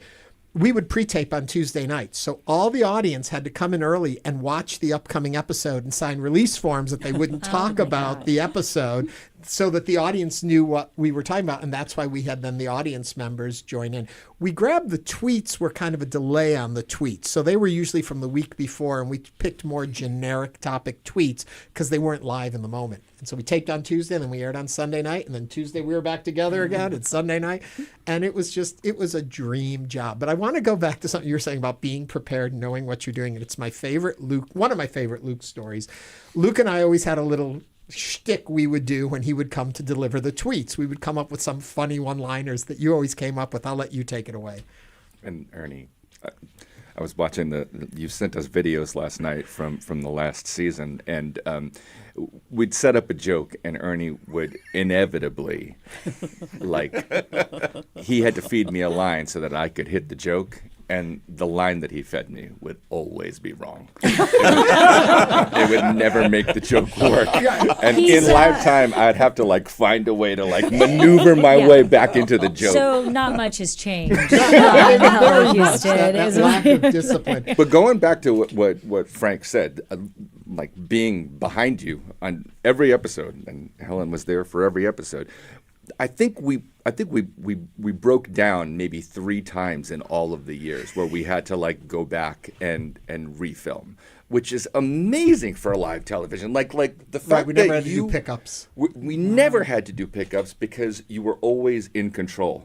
Even when everything seemed like it was out of control. You surround yourself with the right people and things work out. As I've learned on Hello Houston, as I learned on that show. What I think is fascinating if you watch it, and then we'll get into actually Downton Abbey, because a lot of people don't even know what we're talking about. Right. You would stand, Luke, as my butler, and if you watch you forget about this. He would stand motionless in the back for the entire show except when called upon, and then the character came alive and came to you. But you were engaged in the show. You told me this before. The entire time in character, even just standing there. Oh, sure. Yeah. Yes. And I was thinking about my relationship with Helen at that point in time, when I was sitting, because Mr. Rogers was in love with Helen, even though Helen was not in love with Mr. Rogers. There was subtext. Oh, yes. I don't know. I gave you a Valentine's Day gift. You did. It was wonderful. And no Emmy either. No, she right. didn't give you an That's Emmy, the one thing that she but we did did not deliver. win 5 or 6 Emmys over the run of the show. So many, I can't keep track of the number anymore. St. John, let me ask you, going back into the world of Downton Abbey, tonight the movie comes out. The grand finale, they're calling it, though it definitely feels like they've left it open to go places should they need to. Why do you think Downton Abbey had such an impact on the television viewing audience, all of that? I think it's partly that there was a sort of tradition, certainly on British television, of these, the original was Upstairs, Downstairs. Well, there was the Forsyth saga before that. And the Forsyth saga, the John Galsworthy adaptation. But I think it did so well over here because Americans are fascinated by British history. But there were lots of these kind of shows. Masterpiece had series after series of British dramas about the life and oftentimes in the Manor House. What was it about Downton Abbey? I have a theory that this was basically a big family saga. Mm-hmm. You had this big family, and let's face it, we can all relate to big families. I mean, everyone's got a crazy uncle so-and-so in the attic and stuff like that. Or if you don't have a big family, then you want to have one, and it's fun watching somebody else have the fun that I always thought big families had. And I think people related to that. I think it's partly as well that Julian Fellows, who conceived and wrote it all, those were the circles that he mixed in. I mean, he still does. He's now Baron Fellows, he's Lord Fellows. So, I mean, he did better with the show than we did, huh? And so, worked a little bit harder. You're writing from a place of experience.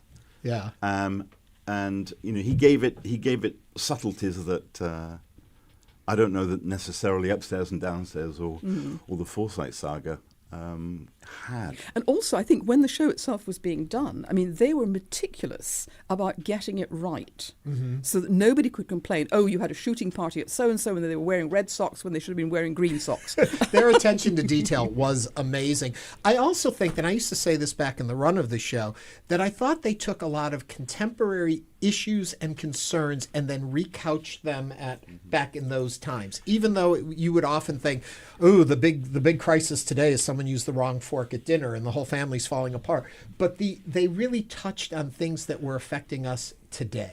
Yeah, I think one of the things that I loved about this series was that it really gave you a sort of social history of Britain for the first 30 years of the 20th century. And you saw the effect that the First World War had, for example, not just on the aristocracy, but on those who were below stairs, the servants, the working class as well. And I think it makes it gives it some authenticity. And don't forget, Downton was pretty racy.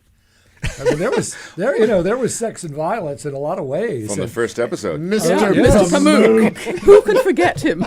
Who? Not me. I haven't forgotten him.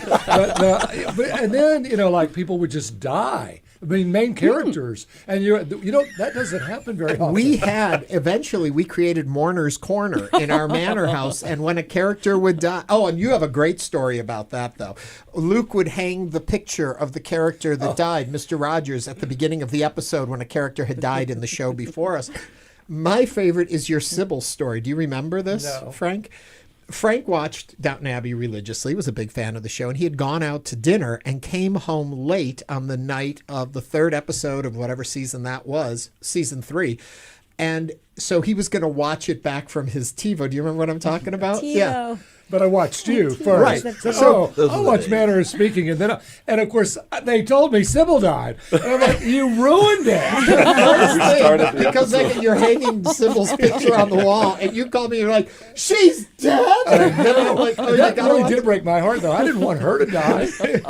But again, she was married to the chauffeur that was suddenly elevated. That scandal. To your point, that times now, the whole class barrier, that the differences were interesting then, just as they are now. Yeah. You're listening to Hello Houston. We are speaking with Ernie Manous, Helen Mann, St. John Flynn, and Luke, Mr. Rogers Warble, about Downton Abbey, the series, the movies, and the after show, Manor of Speaking. If you would like to share a memory or a comment, you can give a call or send us a text at 713-440-8870. What type of preparation went into when y'all are watching the episodes, knowing that you're going to have commentary on an after show? What type of prep went into that? I think it depended. I remember there was when they did the jazz episodes. Right. I went back and I read it. I mean, Wikipedia. We're not talking about getting research books from the library. No, it wasn't original research. Just to to sort of see what what was going on and how authentic those episodes were to what was actually happening in that time period. Yeah, but I didn't. I mean, I wasn't alive then. You weren't? You'd be surprised to know. But you just want to be able to see some of the grand lines, some of the big overviews of what was actually happening, so that you don't sound like a complete idiot. See, Frank, before I used to tease you about your age, I used to tease St. John about his. So I always had somebody to. You're always younger than someone. I try hard, I do. So let me ask you, because you've seen the movie that's coming out. Yes, we all have. Okay. We had a screening. So should someone watch I've seen 1 and 2. Should people see 1 and 2 before 3, or can they go right to 3? I think it would enrich the experience if you know what happened in the 2 movies. Right, yes. Because a lot has moved forward from the end of the series. If you ended the series and then you go to 3, you know who the characters are, but a lot of things shifted in the movies. Yeah. So and remember, at the end of the second movie, the don't Dowager, say too much. If second movie? All right, yeah, spoil it. If you don't know it yet, it's your problem. Okay, go on. What were you going to say? I was just going to say, at the end of the second movie, the Dowager died. Yes. And she had such a commanding role in everything that I was curious as to what this third movie was going to do without the Dowager. And we're not saying anything. If you want to hear, though, what we think about the third movie, we're going to be on YouTube. Right after we get done with the show today, we're going to tape a sort of Manor of Speaking-esque conversation about the movie, and we're going to put it up on our YouTube channel so you can go there and see the Manor of Speaking reaction to the third movie. And right now we're getting some reaction from our phone lines. Kevin from Humble is on the line. Kevin, welcome to Hello Houston. What is your question or comment for the Manor of Speaking cast? Well, thank you for taking my call. I really just wanted to share with you my journey with Downton Abbey, because it started off, my wife watched the show, and I was kind of annoyed by it, but I wanted to hang out with her. So I would just be in the room with her while she watched Downton Abbey, and I was thinking, oh, it's a period drama. What interest do I have in it? And eventually I ended up watching every single season and every single episode, and now I am obsessed with it. I probably quote the show more than she does. It is funny how many men came to enjoy the show that you would have thought was more a woman's Sunday night drama. The old idea used to be the women were upstairs watching Downton Abbey, the men were downstairs watching sports. But actually, when you really looked at the audience that watched it, it cut across all these lines. That's what made it such a juggernaut and an important show, I think. Would you say because of the writing, or do you think because of the acting? I think it was partly the acting because it was such a fantastic ensemble cast, wasn't it? I would also say, having watched all the episodes as many times as I had to watch them to put together Manor of Speaking and to script that out, the editing was brilliant. In the olden days, when you would show one of these kind of programs, you would stay with the scene, and they would begin, middle, and end, and that was the end of that scene, and you would move to the next scene. In Downton Abbey, if you watch it, they do 90 seconds in that scene downstairs, 90 seconds upstairs. Then they'll go back to the scene down. So the editing was much faster, and I think that's what appealed to a younger audience, was there was a movement in it, even if it was still a more traditional drawing room drama kind of thing. I think also it had incredible production values. Oh, yeah. Through the Highclere Castle. Well, I mean, Highclere Castle itself. But for me, I'm just watching the work that went into the costumes. I mean, just looking at the clothes alone was just an education every time. And who was it that came here? Alistair, the Alistair historical Bruce? advisor. Is it Alistair Bruce? Bruce, yeah. He was their tech advisor. I mean, he was a stickler for making sure that the medals were in the right order. Oh, and it was all that crazy, sort of stuff. crazy. Luke, you had wanted to say something a minute ago. I saw your finger go up. It was a question that Frank asked about. Dominic West is in the second movie, and then he's in the third movie, but no one would know who he was. If you hadn't seen the movie. So that's a good example. Yes. Yeah. So what do you guys think about the Gilded Age? That's a Julian Fellows also, isn't it? Yeah. So love it. I'm still waiting for them to call us to do an after show. To me, it's not Downton. I do love it, and I watch it, religiously. But again, Downton was something special. Yes. Maybe just not one house, that was just like the Abbey, right? I mean, it was Downton Abbey. It was amazing. Yes. And all the characters were intertwined in Downton. I think that's it. I think it's the family saga that Downton Abbey was. Correct. Yeah. Which Gilded Age isn't quite somehow the same thing. Agreed. But as I understand from my sources, it exists in the same universe as Downton Abbey. That Gilded Age and Downton Abbey are in the same world. So if you're in a cinematic universe, that's what we're talking here. And that there is a potential that Cora's family will be represented in the next season of Gilded Age. Nice. Is that maybe fun. the Shirley MacLaine as a younger woman will, 'cause it's 20 years earlier than where Downton began, I believe. And so there is talk of that. And they start building the Titanic. Yeah, they start building the Titanic. When did Cora get married? Well, remember, I think it was Gareth Neame who told us on the show. We had lots of we had a Cross the Pond segment every week on the show, and we had big names from the world of Downton Abbey, and Gareth Neame was the other executive producer along with Julian Fellows, and he had hinted at the idea that there might have been a spin-off series that was the early Crawleys, that was Cora and Lord Grantham meeting and their engagement and all of that, and I wonder if that may play into the Gilded Age, except I think the kids are too old in the beginning of Downton time-wise that it could be their courtship, unless, who knows how long Gilded will go. Yeah, they were probably born in the late 1890s, weren't they? They were 19 when the show started. That was 1912.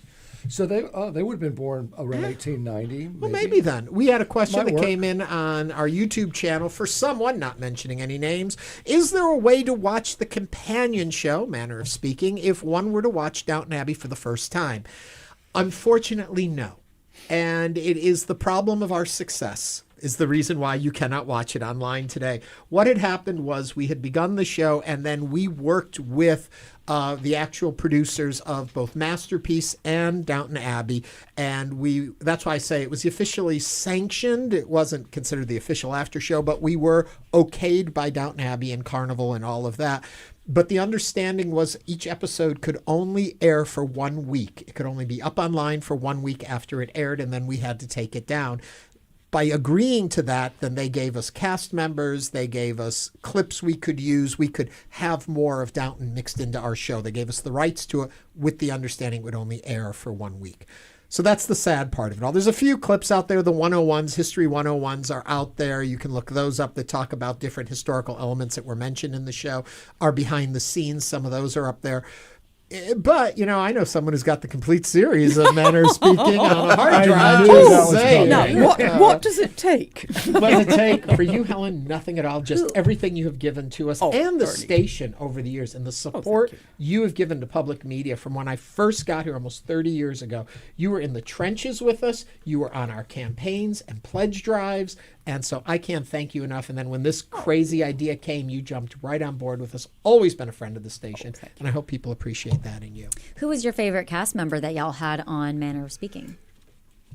Oh, you mean of these three? Do I have to pick a favorite? Oh, no, I was saying you mentioned famous guests. Yes, famous guests that you were saying. You mentioned that y'all had cast. I was surprised. Most surprised was that Barbara Bush wanted to be on the show. She was a huge fan of the show, and she would send us these little notes about.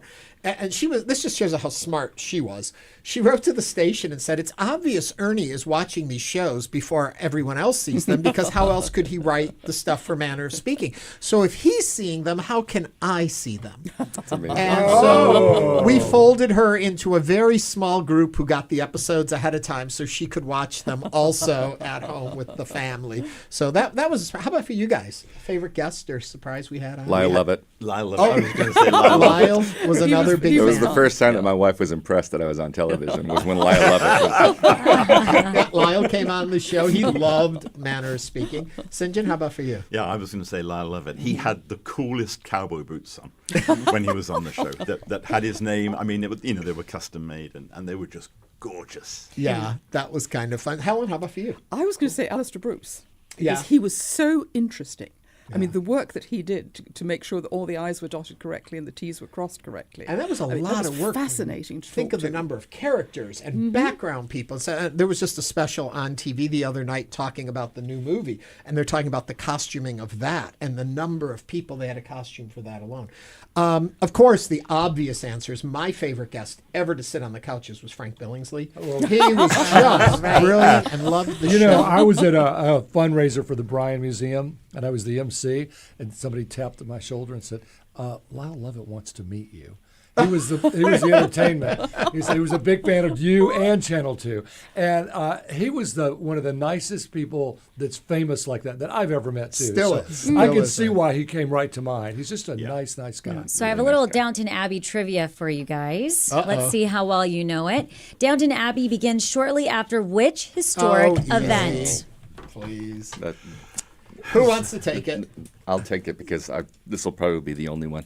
The sinking of the Titanic. That's right. News of the sinking of the Titanic arrives in the newspaper and in a telegram to Lord Grantham in the first episode of Downton Sets everything Abbey. in motion. The heir of the estate was on the Titanic and died, which sets everything into confusion and the discovery of Matthew Crawley, who then becomes the major love interest. Speaking of which, what prevents the marriage of Matthew Crawley and Lavinia Swire in season 2? Ooh. Luke is miming it. You can say it, Luke, if you think you know. Lavinia dies. That's right, of Spanish influenza. Spanish I had too. forgotten that. There's so much I have forgotten of the series. Okay, let's go to season 3. In season 3, Edith accepts a job as a editor, journalist. Yeah, journalist, editor. Very good. The journalist. She wrote. She had that type. Oh no, she had a typewriter upstairs in her room, learning to type. Who was that? One of the downstairs staff. There are so many plot lines that come and go so quickly in that show. Before you go to your next question, you were talking about our favorite guests, and there was one, and we were hoping she'd be able to join us today, and we couldn't get her. It was Lady Carnarvon, who actually is in residence with her husband at Highkirk Highclere Castle. And in my hands, I have, and Luke, you have a set of these too, I believe. She gave us, I'm going to hold them up to our little camera if you're watching them. They are cufflinks from Downton Abbey. It's Highclere on them, and she gave them to us. Lovely. And have you got a shirt to wear them with? Yes, it's right over there, my shirt. I'm going to put that on for when we do our little videotape. But we had a really good connection with the world of Downton Abbey and the different actors, too. I forget all the actors we had on that came through that were starring on the show. So what came of the castle? I mean, is it a tourist spot? Yes. Oh, Lady absolutely. Carnarvon said to me that the British Tourism Bureau, whatever they call themselves, said to her that she can expect after the end of all Downton Abbey 25 more years of tourism. Because of that, you'll notice a decline, but for 25 years people will come and want to see the house. And with the movies, it keeps extending that length of time for her. So there's tours there and all of that. How much are the movies connected to the seasons? Like, can you watch just the movies? Like, if I'm going to watch movie 1, 2, or 3, or do you need to be watching season 1, 2, 3, 4, 5? In terms of plots, I think they're separate. I mean, obviously there's a continuity. Sure. Just because it's the same characters, the same environment. But I don't think you can just jump into the movies. I think you can, the first movie, the three movies you should see in order. Because there is, like Luke was saying, continuation of plots that grow. If you don't know who anybody is and you come into the first movie, I think it's really hard because I think they had a cast of 28 major characters and they come and they go so quickly and who's who and relationships to what. It's hard to follow all that, but I'm not trying to discourage folks from seeing it, though. Don't get me wrong there. Yeah. And also, there's so much backstory that you get if you actually watch the TV series, because then you know about sort of Anna and Mr. Bates and stuff like that. But to help you out, some seasons only had 8 episodes, 8 or 10 episodes. So it's not like a major lift to try and to run through them all. Right, but an hour each. A solid hour. Yeah. You're right. To know why that one's crazy or that one's wonderful or that one's always got this attitude. Well, they even if you have the seasons behind you, you automatically know why they're acting the way they're acting. Yeah, even in this most recent movie, they make reference to Mr. Pamuk. So you have to, if you don't know what we're talking about, you need to go watch season 1. What's he doing these days? The actor? Yeah, because the character ain't doing it. He was our first picture on the Mourner's Corner, not to give anything away. Going back to what you were saying, Frank, about the effect on Highclere Castle, the actual building, one of the things that the success of Downton Abbey has given the castle is a new roof. I mean, they've been able to upgrade, renovate, and because of all that flooding, the fabric of the castle. That must make a lot of pounds per year. Well, and the interesting thing, when your new roof comes in at $12 million, it helps to have a Downton Abbey to There was some money a for that. big article because profile. if you actually look at the very early pictures of Highclere Castle, if you look up at the top row of windows, I mean, you can see falling down blinds, and I mean, the whole top floor was couldn't be used. There was an article early on about the disrepair, and they had gone to the British government and asked for funds to help fix the house. And Julian Fellows picked it. He knew the folks there, the family, and they ended up using it as the setting. I may be wrong. Have you seen the Thursday Murder Club? Yes. Helen Mirren. Is it the same house, the same castle? No, it's not. No. I thought that too. I have a It looks question similar, but it's not for the same Mr. one. Rogers, because as I sit here and listen to you, you do not sound anything like Mr. Rogers. How did that character develop? Who's the Mr. Carson? Mr. Carson has this very deep voice. Yes. And so and he's the butler in Downton Abbey. And so I imaged my voice off of him and kept it low because I felt like that gave the character some gravity, which needed to give the show some gravity. So just for the folks listening that remember the show and loved the show and then made T-shirts about it and the memes that existed about it, please say your line. Your tweets, my lord. That became our catchphrase. And tweets don't exist anymore. I know. So it's your exes, my your lord. exes, Your posts, my lord. Well, as we wrap this Your up, TikToks, my I lord. just need to say to you guys, first of all, Helen, St. John, Luke, thank you so much for making that such a joyous experience. Those were a great 4 years. I loved doing that show. To Downton Abbey, thank you for giving me a rebirth in my career. Doesn't matter what I did up until that point. As soon as we did Manor of Speaking, that's all anyone knew knew that I had ever done, and they all thought I had just plopped into the scene to talk about Downton Abbey, so thank you. Helen Mann, Sinjin Flynn, Luke, Mr. Rogers Robel, and Ernie Manous, the cast of Manor of Speaking, the Downton Abbey After Show. Thank you all for joining us today on Hello Houston. Thank you. Thank you. Ernie, I guess we're stuck with you, though. Yeah, you are. Remember, you can get Ernie and the Manor of Speaking cast reaction of the new Downton Abbey, the grand finale, on the Houston Public Media YouTube channel. That's later this afternoon, so stay tuned. But for Hello Houston, that brings us to the end of the week for this week, and we want to thank you for listening, joining, and chatting. We will be back on Monday with more conversations. This is News 88.7. Have a great weekend. Stay safe. Thanks for listening to Hello Houston. Join us every Monday through Friday from 11 a.m. to 1 p.m. to talk all things Houston. The Hello Houston production team includes Garrett Bowman, William Menjivar, Jen Altide, Todd Holslander, and Jim Kovacic. For the latest in local news, subscribe to the Hello Houston daily newsletter at houstonpublicmedia.org. Hello Houston is a production of Houston Public Media. The opinions expressed by the guests of this program are solely their own and do not represent the views of management, staff, or underwriters of Houston Public Media. This is News 88.7. Houston Matters is your essential daily guide to the people, places, issues, and ideas that define Greater Houston. Vulnerable households that have less of a means to recover from a flood, have less money to do it, are concentrated in the highest flood